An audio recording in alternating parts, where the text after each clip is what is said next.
अस्सलामुअलैकुम, कैसे हैं आप सब लोग। आ गई है आज आपके लिए एक ज़बरदस्त और आसान सी कूंडा खीर की रेसिपी। जी हाँ, ये वही कूंडा खीर है जो आपने बहुत सारी शादियों में खाई होगी, किसी इवेंट पे खाई होगी। तो आज हम बनाएंगे इसको अपने घर की रेसिपी से। तो ये चल के रेसिपी स्टार्ट करते हैं।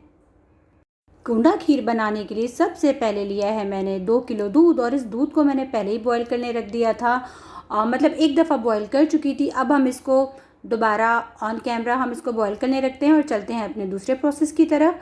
ये 1 कप चावल है जिसको मैंने 2 घंटे पहले भिगो दिया था। अच्छे से इसकी डस्ट, मट्टी, कचरा सब निकाल के 2 घंटे पहले मैंने इस चावल को भिगो दिया था साफ़ पानी में बिल्कुल।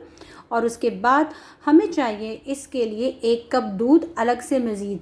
ये 1 कप दूध मैंने लिया और इसमें जाएंगे 4 रस्क। जी हाँ, पापे, जिनको रस्क कहा जाता है, बहुत ही अच्छी क्वालिटी के आपने यूज़ करने हैं। 4 चले गए इसके अंदर रस्क। और उसके बाद जो चावल हमने 2 घंटे पहले भिगोए थे ना, 1 कप चावल, वो भी चले गए। दूध, पापे और चावल को हम अच्छे से मिक्सी में पीस लेंगे और हमने इसको दरदरा पीसना है, बिल्कुल महीन नहीं करना है। आप देख सकते हैं इतना दरदरा हमको चाहिए, बिल्कुल महीन हमको नहीं चाहिए, वरना होगा क्या, वो जो हमारी कूंडा खीर है वो फिर नहीं बन जाएगी। दूध में एक उबाला आ चुका है और अब उबाला आने के बाद जो हमने पापे, चावल और दूध का मिक्सचर बनाया है ना मिक्सी में, वो अब हम इस दूध में, उबलते हुए दूध में डाल देंगे और इसको कंटिन्यू हम चलाते रहेंगे। अच्छा जी, अब हमने जो मिक्सर इसमें डाल दिया है, उसके बाद है हमारी ड्यूटी कि अब हम इसको कंटिन्यू चलाएं। आँच को हमने मीडियम टू लो रखना है और ये चला जाएगा। इसके अंदर 1/4 टीस्पून इलायची पाउडर। आपको ज़्यादा पसंद है तो आप ज़्यादा डालिए, मुझे इतना ज़्यादा नहीं पसंद, मेरी फैमिली में नहीं पसंद करते, तो मैंने 1/4 टीस्पून डाला है। बस अब हमने इसको कंटिन्यू चलाते रहना है। आप बीच बीच में इसको छोड़ भी सकते हैं। और ये चला गया इसके अंदर 2 टेबलस्पून भर के सूखा दूध। जी हाँ, सूखा दूध जो है वो काम करेगा आपके इस कूंडा खीर के अंदर मावे का।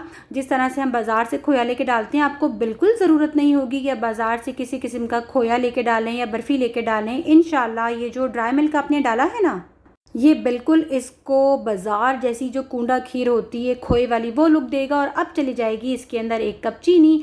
अच्छा, चीनी जाते ही जो हमारी खीर का तापमान होगा ना, टेम्परेचर, वो थोड़ा ठंडा हो जाएगा। देखें जी, पतली हो गई ये खीर दोबारा से। अब हम इसको फिर पकाएंगे और कंटिन्यू चमचा चलाते रहेंगे, क्योंकि चीनी जाने के बाद खीर ने अपना टेम्परेचर लो किया तो वो ठंडी हो जाती है और पतली हो गई, क्योंकि चीनी ने जाके जब डिज़ोल्व किया तो खीर पतली हुई। और उसके बाद चला गया इसके अंदर कुछ पिस्ते और बादाम की कतरनें। आप चाहें तो इसका पाउडर भी यूज़ कर सकते हैं, पीस के डाल सकते हैं, लेकिन मुझे बारीक बारीक कटे हुए पसंद हैं तो मैंने वो डाला है। ऑप्शनल है, आप चाहें तो पीस के डालें, आप चाहें तो कट करके डालें। कूंडा खीर को बनाने में तकरीबन मुझे नॉन स्टिक पैन में 1 घंटा लगा है, लेकिन बीच बीच में मैंने इसको छोड़ा भी है और चमचा चलाती भी रही हूँ। देखें जी, इसमें जो ये फुटकियाँ होती है ना, इसमें जो वो पुट पुट पुट पुट होता है, वो इंडिकेशन होता है कि जी हमारी खीर जो है ना, आप तकरीबन ऑलमोस्ट पकने वाली है। लेकिन आपने इसको कंटिन्यू चलाते रहना है। नॉन स्टिक में इतनी ज़्यादा मेहनत नहीं होती क्योंकि वो नीचे लगती नहीं है, लेकिन अगर आप इसे मिट्टी की हांडी में, सिल्वर में या स्टील में बनाएंगे तो उसमें आपको कंटिन्यू चमचा चलाते रहना पड़ेगा। मुझे नॉन स्टिक में बनाने में तकरीबन इसको पूरा 1 घंटा लगा है। और इसको जब हम जमाएंगे ना मट्टी के कूंडे में, मट्टी में अल्लाह ने वो तासीर रखी है कि थोड़ी देर से ठंडी होती है और ठंडी होने के बाद वो तकरीबन 3 से 4 घंटे फ्रिज से निकालने के बाद भी ठंडी ही रहती है। देखिए जी, खीर तकरीबन पक ही चुकी है। मैं आपको दिखाती हूँ। चम्मच को जो है खीर जो है वो कोट करेगी, और जिस तरह इसमें जो बबल्स बन रहे हैं, जिसको हम लोग फुटकियाँ कहते हैं, मेरे घर में तो इसको छोटे छोटे फुटकियाँ कहा जाता है। आई डोंट नो आप लोग इसे क्या कहा जाता है, सबके घरों में अपनी अपनी लैंग्वेजेस होती हैं। छोटे छोटे बबल्स बन रहे हैं और ये बड़े कोई ख़तरनाक होते हैं। जब ये उछलते हैं ना तो ये बस लगते हैं और बस जल भी जाता है इंसान। तो बहुत ही अपने ध्यान से पकाना है, अपने आप को सेव करते हुए।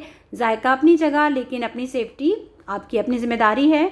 देखें जी, इस तरह से मैं आपको दिखाती हूँ इस चम्मच को। ये नॉन स्टिक का हमारा स्पून है और ये किस तरह से जो है देखें ये कोट करेगा। मैं आपको फिंगर की मदद से इसको दिखा देती हूँ कि देखें ये जो है कोट करेगा इसको। अब आप देखें, ये जब हम इस पर एक लाइन मारेंगे, ये देखें माशाल्लाह माशाल्लाह से ये कोट हो गई। जो खीर हमारी रेडी है, अब हम इसको निकालेंगे कूंडे में और इसको गार्निश करेंगे अपनी मर्ज़ी से। और उसके थोड़ी देर बाद हम इसको 4 से 5 घंटे के लिए फ्रिज में रख देंगे। और यकीन करें, फ्रिज से निकालने के बाद भी खीर तकरीबन 2 घंटे ठंडी रहती है। ये रखी है अल्लाह ने मट्टी में तासीर। और ये लगा दिया हमने चांदी का वर्क। आप चांदी लगाएं, सोना लगाएं। गार्निश करने के बाद थोड़ी सी रूम टेम्परेचर पे खीर आ जाएगी तो इसको हम रख देंगे 4 से 5 घंटे के लिए फॉइल करके फ्रिज के अंदर, और फिर मिलेंगे आपसे 4-5 घंटे बाद। तो जी, कैसी लगी मेरी कूंडा खीर की रेसिपी?